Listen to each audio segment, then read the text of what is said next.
to the republic for which it stands, one nation, under God, indivisible, with liberty and justice for all. Sorry, I didn't realize how much wind we were getting in here. Threw me off. All right, thank you. Can you please make sure that your phones are either turned off or on silent?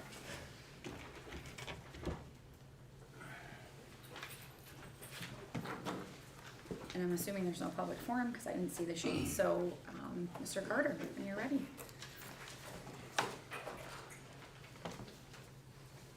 Thank you for doing that. Sorry for not catching it.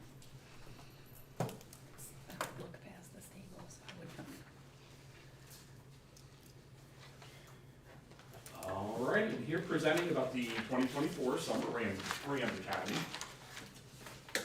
And as usual, we always want to go and put all of our work in the framework of our North Star, our strategic plan.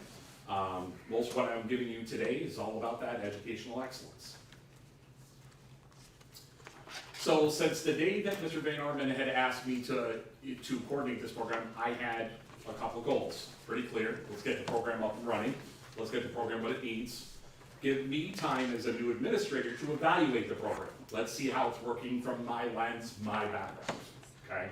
And then seek that feedback from all the stakeholders who are part of the program, from parents to kids to teachers, and make recommendations to the both of them about future iterations of that program.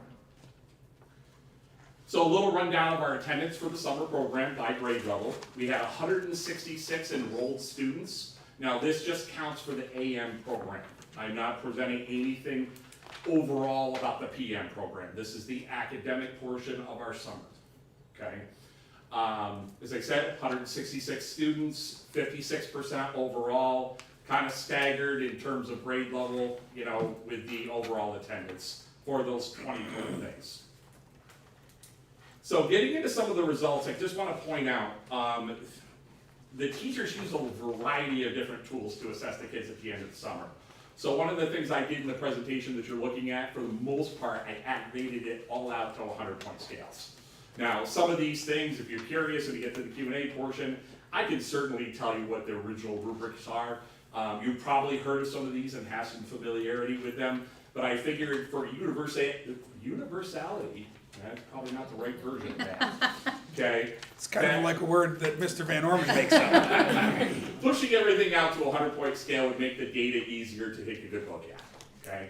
So UBK to first, ELA results, UBK with Ms. Osborne's group. Those are scores for letter recognition, beginning sounds. Our Haggerty results, those are your phonological and phonemic awareness results, okay, for K. And K1, taking a look at those two pieces. This is where some of the data does change. I want to point out number of recognition under UPK. This is the average of the number of numbers that they could identify. So that one didn't make much sense to put across to a percentage.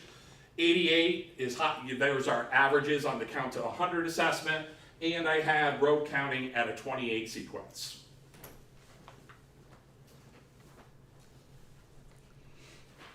Looking at ELA progress for second, third, and as you see, we had second and third, and then we had a self-contained group as well too, with the wonderful Ms. Snyder.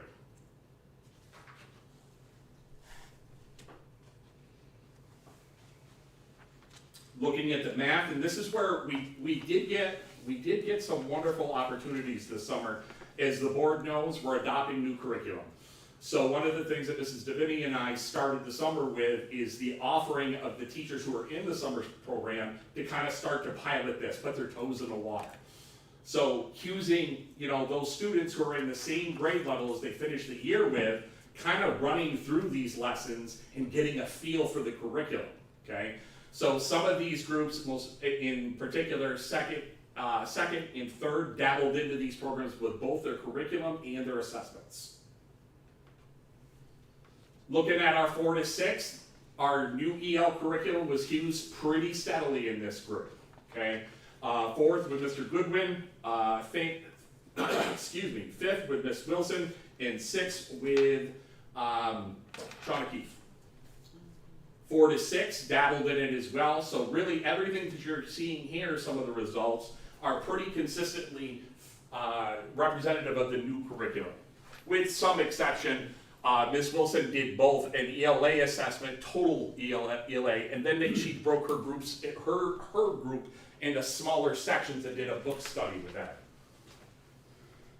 And in her case, she used the wonderful book Bonbon. So next steps. As I mentioned before, one of my biggest goals was taking a good look at this program and taking feedback, okay? At the end of the summer, I left an open platform for our teachers to talk to me about the things that they feel would have made this program better. You would have seen me at all the pickups and drop-offs for the programs. I had a lot of opportunities to ask questions of our parents while I was out there. The phone calls that I took, for one reason or another, I fit that question in there too. And walking around during our lunches, sitting down with kids and saying, hey, what do you like about the program? What don't you like about the program? I'm still at the point where I'm kind of aggregating all of those suggestions out, and I'd like to make a couple of good solid recommendations for any future iterations of the program. Questions? Okay, I have a question. Yes, ma'am. How does this data compare to prior years, or have you not done that yet? I have not done that, and Okay. part of one of the next steps, and I should have mentioned this, Ms. Madigan, is that one of the things that I would like to do is take our end of the year assessments, okay, from Kyler, and compare them to the beginning of next year, because those are gonna be common assessments, those common diagnostics. Because one of the bigger goals of any summer program really should be, yes, we wanna see if we can plug some holes, but we also wanna stop the summer slide, right? And do some comparisons between the kids who attended the program, their level of attendance to the program, and the kids who didn't do it at all. Okay? Yeah. So I'd say that would be my next logical step, Okay. would be to take a straight comparative assessment, because that's gonna be a really strong gauge of the work that the teachers and I did over the summer. No, I think that's great. I think for those of us that have seen the presentations on the summer program in the past, they're not very similar. We've Yeah. had different leadership, and so this is great, and I think it looks like it was a success. I just was considering, what we learned from last year, and is it better than before? Is it worse than before? We found some strengths or weaknesses and what we can work on. Well, I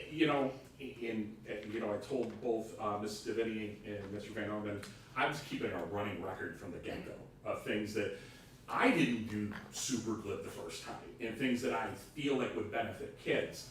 I will say, as we look to develop and implement this new curriculum, coming up with more common uses of that and assessments over the summer, that seems would be one of our next logical steps to take, so that we can make those comparisons from year to year. Yeah. Is our program getting better? Are we addressing more needs? Because in the end, that's really what we want to do. We have an opportunity with these kids in a smaller setting, right? Right, so there's a lot of kids who might have struggled over the year. Now we get them in a setting where I have more one-on-one opportunities with those kids, and they get less distractions in a classroom without the bigger size. So there's a lot of opportunity there. We just gotta get that baseline in, and then just keep building on it. Well, and I think that the numbers to me look great, because I have to say that when the summer program was first rolling out, all I heard was, what do you mean I have to go to summer school too in order to do the fun stuff? Because that wasn't always the situation. You didn't necessarily have to do the academic piece. There's still a ton of kids involved, which makes me think that they still want to be here, which is, is good. More. Yeah. We had more. Oh, We this had year? more summer school students this year, UPK through 12. Some of that is indicative of we have not done UPK previously. Okay. But also trying to link that. It was purposeful on our part to link the academic piece in the morning to the kind of fun piece in the afternoon. Try to swoop them in. And I think there's opportunity from my point of view to strengthen how we package that to our communities, okay? Like flowing between those two pieces and putting them out there. And part of that I put on me for not when I put those, I feel that I'm a strong communicator of this thing. I need to put extra layers in there so that parents know the package that we're offering here, because it's strong. There's a lot of activities for kids, And one of my great pleasures of running this program is to see the kids participate in it. You know, there are 3 book studies that were in that assessment. Book studies in the summer. Like, that's exciting. Like, and to watch the kids interact with that reading, right? And watch them excited about it. And that's magic that we can carry over into the school year. And I think when we get back to all the things we've tried to do as an admin team here, is this is where we're at, we can be here. And we're gonna find those pieces to get ourselves up there. Thank you. I was curious about how well the new format went over, so I would like feedback on that too. Yeah, I think as a whole, most kids, most kids were, hey, can I do more fun stuff? Okay, like, I knew I was gonna get that. I got at least 7 responses of, I like not having as many kids with me. Something to that effect, okay? Some of the teachers did have some concerns about some of the groupings, but nothing that would dramatically change what you saw in front of us. Like some shifts that would make teachers feel that they could be even more successful. So like, I'm at the point where I'm gonna, kind of put all those things together and start making some recommendations. Okay. Thank you. And Can I just share, so one of the things that we talked about with the data is we use K-5, UPK looks a little different for their progress monitoring, but K-5, we have the same benchmark assessments, for K-6, that do, 3 times a year. So we'd like to, we're gonna pull out the summer school kids, and then compare that. Attendance is difficult, of course, summertime, they're gone for 2.5 weeks, on a vacation or something along those lines, but to be able to then compare it to see whether or not, did it make a strong impact on those kids that were here. Great. Yeah. Any other questions for Mr. Carter? Thank you, sir. Okay, we're gonna move on. Could I have a motion, please, for C, the regular minutes and the, or, Could I make a motion Thank you. to accept both C and D, the minutes and the financials? I would definitely take that if I could have a second. Thank you, Mrs. Kaiser. Any questions on these corrections, verifications? All in favor? Any Aye. opposed? Any abstentions? Okay, moving on. The consent agenda, take it as a whole. I'll make a motion to approve the whole consent agenda, 1, 2, 3, 4. Thank you. And a second? Mrs. Folds? Any questions on this group? I do, please. Number 31 and number 2, what position is that person replacing? That is a replacement for a teacher that resigned towards the end of last school year, middle high school technology. Thanks. And also 43, 44,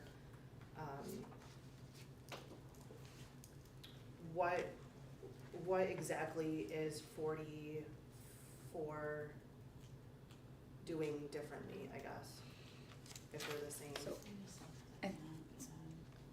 Can I? Mm-hmm. So I think, those were already approved in Schedule B, those amounts. So that would be, we're just appointing a person, the dollar amount was associated with the Schedule B, so Okay, that's it. so can we? Okay. Other questions? Ready? Mrs. Kaiser? Yes. Mrs. Folds? Yes. Mrs. Dingman? Yes? Mrs. Decker? Yes. Mr. Joyce? Yes. Mrs. Allen? Yes. And Mrs. Madigan? Yes. Okay, F, new business. Does anybody wanna, I'll make a motion, F 1 through 12. thank you, Mrs. Dingman, in a second. Mr. Joyce? Any questions on this group? I have a question, please. Yes, ma'am. School safety plan, hang on one moment please while I get there. Yep. I think it was page 8, the visitor policy, talk about the Raptor visitor system. Are we using that system in every building? Yes. We are, okay. Thank you. Mm-hmm. Any other questions? When you're ready. Mrs. Decker? Mr. Joyce? Yes. Mrs. Dingman? Yes. Mrs. Kaiser? Yes. Mrs. Allen? Yes. Mrs. Folds? Yes. And Mrs. Madigan? Yes. Thank you. Any questions on the administrative reports? I have a question. Yes.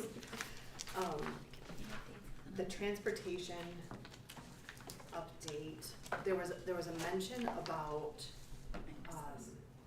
adding, or that we have 2 new schools. I wasn't quite sure what that meant. So sometimes we have students who are late in their transitioning districts, and we're required to bring them to that district up to 50 miles. So we have 2 new districts to travel to. That doesn't necessarily mean 2 new routes. A lot of times we try to schedule, if we're gonna pass by a couple districts, bringing those students at the same time to reduce the routes. Thank you. You're welcome. Other questions?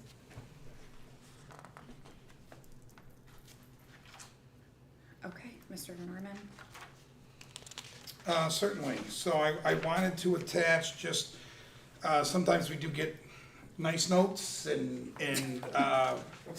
so it's always nice to kind of share those out. So this particular student was the recipient of the administrative scholarship at graduation, or well, actually at our senior awards gala is when they received that award.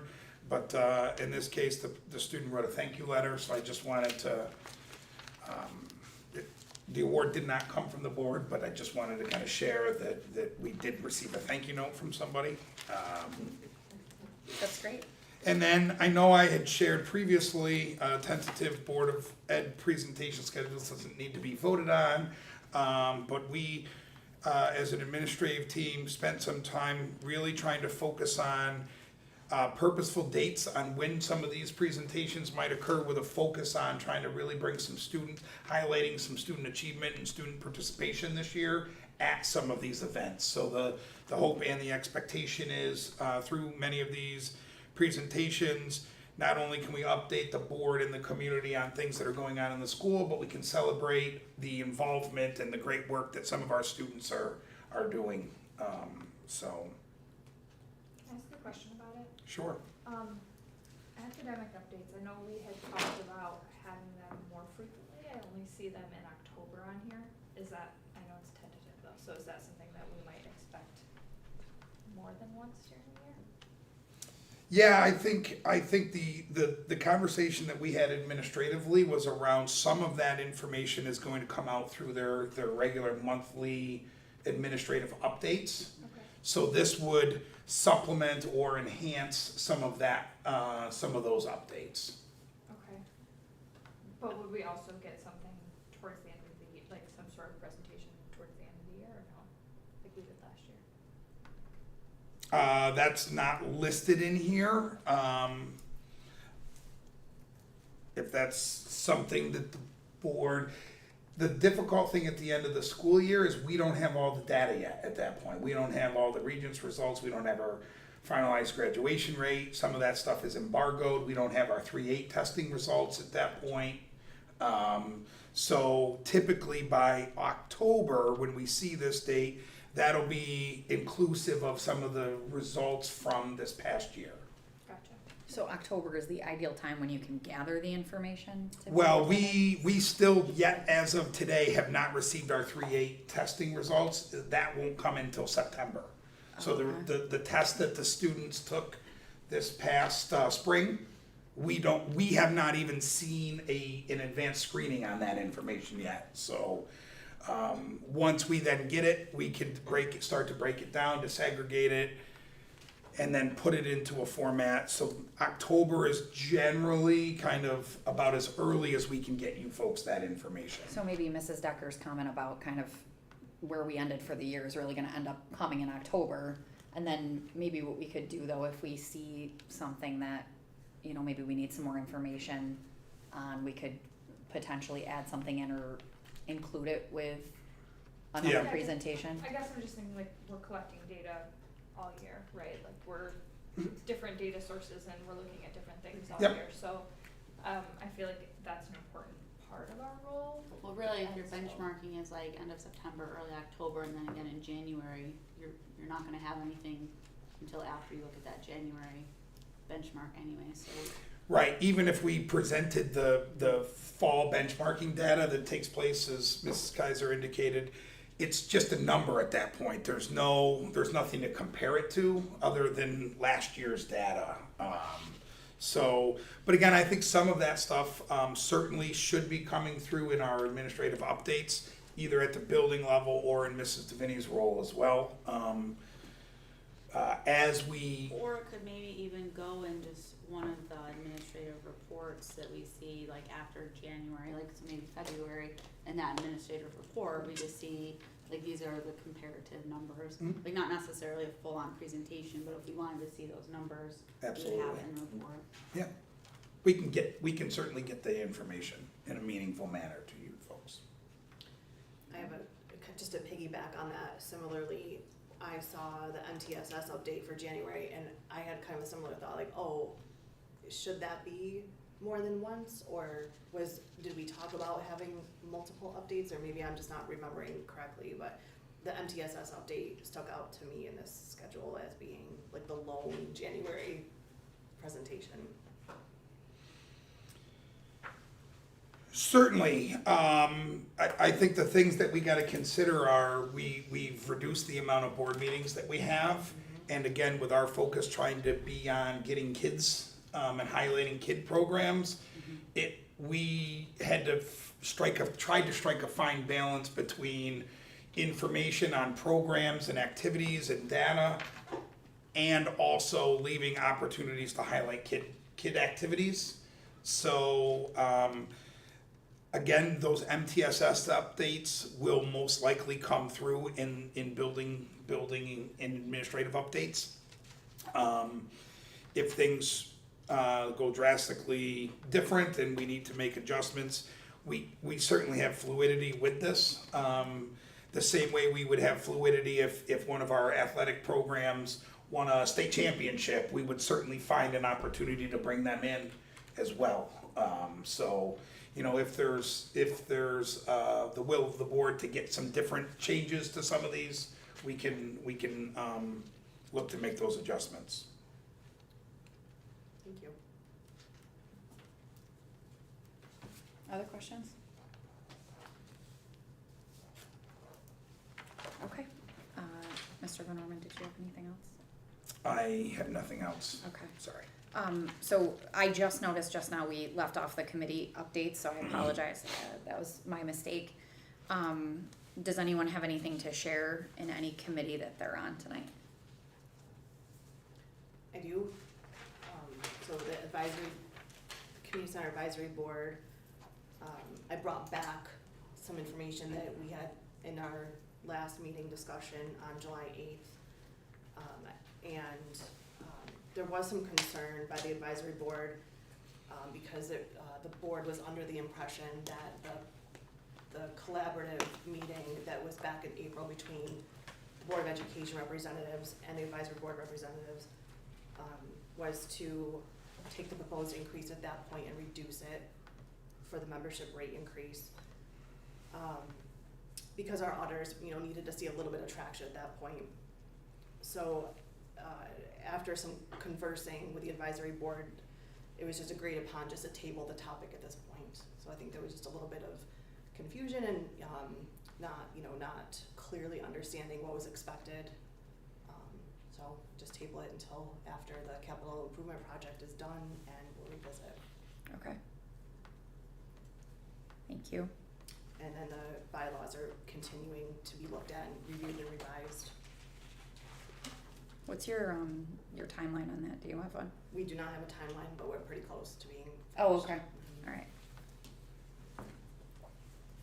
Anybody else? Okay. I actually have one for advocacy, just because I didn't want him to have to be the only one to do it again in this meeting. and Amanda offered to pass these out before, and I didn't let her, so, sorry. So last week, I had an opportunity to get on a conference call with a representative from Congresswoman Tenney, and, those were some of the talking points. I'd never done this before. It was actually really kind of cool. There were, six other school board representatives there. You didn't have to be the president, you just had to be a school board member, at the current time. They gave us the talking points, which we reviewed in the first half an hour, and then we had 30 minutes with one of her representatives. It was really kind of an interesting experience. So if one comes out and it's one of those emails that you just delete, if you got 30 minutes, it might be something interesting. I think that you can watch our conversation on the NISBA website. I'll be the one that says Kate RCCSD that couldn't figure out how to turn her camera on. But I met a woman from Lockport.